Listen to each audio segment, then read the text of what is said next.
terakhir jadi penutup yang baik ya. Gak ngantuk semuanya. Perkenalkan saya Erdi, saya perwakilan tim dari Pustekan ITB dan bekerja sama juga. Jadi ini sebuah research yang kolaboratif antara Pustekan ITB dengan sebuah perusahaan di Korea Selatan bernama UI Plus. Nah, di sini kami mengembangkan sebuah platform bernama Kitagape, yaitu sebuah AI-powered search and recommendation platform untuk membantu orang tua dan anaknya mencari sekolah dan mencari tempat belajar yang baik. Singkatnya seperti itu.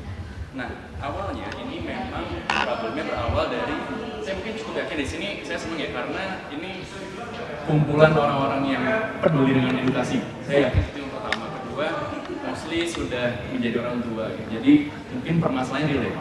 Ketika mau cari sekolah buat anak, apalagi mungkin keluarga muda gitu ya, sekarang kurikulum ada macam-macam, metode belajar ada macam-macam, fasilitas keunggulan dan lain sebagainya. Nah, permasalahannya muncul ketika internet memberikan kita akses informasi sebanyak itu.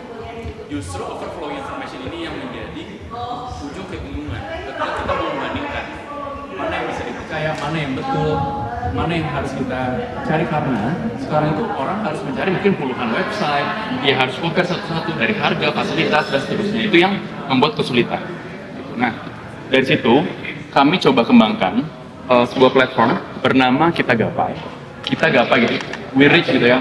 Harapannya adalah platform ini bisa membantu membersamai orang tua untuk bisa memilih sekolah atau tempat belajar anaknya agar mendapat pendidikan yang baik. Sesuai, nah sesuai apa bedanya? Sesuai dengan preferensi orang tua tersebut dan juga personality anaknya. Nah, ini yang menjadi menarik. Teknologi yang dipakai di sini kami menggunakan semantic search, di mana kita tidak hanya mencari dari database saja, tapi orang bisa bertanya dengan AI yang kami gunakan secara humanis.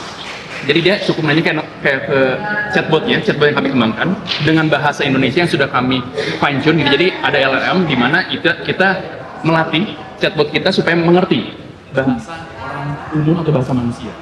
Nah, jadi bukan cuma cek database, tapi dia bisa tahu sekolah di Jakarta yang bisa mendukung anak saya yang punya bakat basket. Nah, dia paham konteksnya. Nah, itu yang di-highlight dari platform itu. Dari situ, apa kemudian yang diharapkan? Sehingga hasil rekomendasi yang diberikan itu bisa kontekstual sesuai dengan kebutuhan yang ada. Nah, selain dengan kita, dalam riset ini kita melakukan fine-tuning di LLM models dan juga embedding modelsnya, database yang kita kumpulkan, kami mengumpulkan database dari saat ini ada di sekolah di Jabodetabek. Kedepannya pasti se-Indonesia. Nah, awalnya dari Jabodetabek ini kami punya database dari sekian banyak sekolah.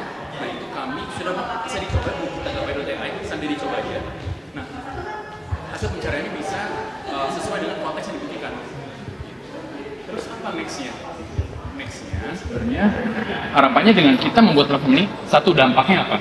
Dampaknya kita membuka akses, kita menyamaratakan akses. Siapapun bisa punya akses yang sama terhadap informasi. Itu yang pertama. Kedua, tentunya memudahkan keluarga tadi untuk bisa memberikan pendidikan yang terbaik. Kedepannya tadi seperti apa gitu ya plannya. Nah, kalau tadi dilihat di video, sebenarnya next-nya adalah dua hal. School recommendation yang lebih presisi sesuai dengan preferensi orang tua. Jadi nanti orang tua akan mengisi preferensi dia apa. Misalkan saya ingin sekolah agama misalnya berbasis Islam, seperti apa misalkan konteksnya gitu. Barangkali ada preferensi tersendiri. Atau saya ingin yang project based learning. Nah, itu dicocokkan dengan hasil tes dari personality anaknya. Jadi ada alat tesnya juga di situ. Dicocokkan sehingga hasil rekomendasinya akan semakin presisi. Nah, itu yang pertama. Kedua, kami melihat bahwa proses pembelajaran tidak terjadi hanya di sekolah, tapi juga di rumah. Sehingga pengembangan dari platform Kitagape akan ada tadi. Nah, ini nih. Kalau dilihat, jadi kita akan mengembangkan sebuah fitur untuk mendesain ruangan belajar atau ruangan tidur. Ruangan tidur agak aneh ya, tapi justru kami melihat bahwa ruang belajar itu tidak hanya di sekolah, tapi juga di rumah. Sehingga didesainkan sesuai dengan personality anaknya. Oh, kamu anaknya ini eksploratif. Oh, ruangan desain kamarnya baiknya seperti ini.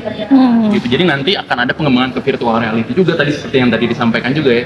Sehingga nanti lingkungan learning environment dari si anak bisa end to end tuh sangat mendukung perkembangan. Memang konteksnya ini kita bicara di umur SD, di pendidikan dasar. Nah, karena tadi ini kami merupakan research yang kolaboratif kolaboratif dari Indonesia dan Korea Selatan. Jadinya kami mencoba mengambil dan mengembangkan dua perspektif gitu dari pembelajaran di sana dan juga di sini. Harapannya nanti ini sudah ada dan bisa dicoba langsung sekarang, dan tentunya kami sangat terbuka dengan bentuk kolaborasi lain dengan rekan-rekan pegiat edukasi di sini. Sekian dari saya.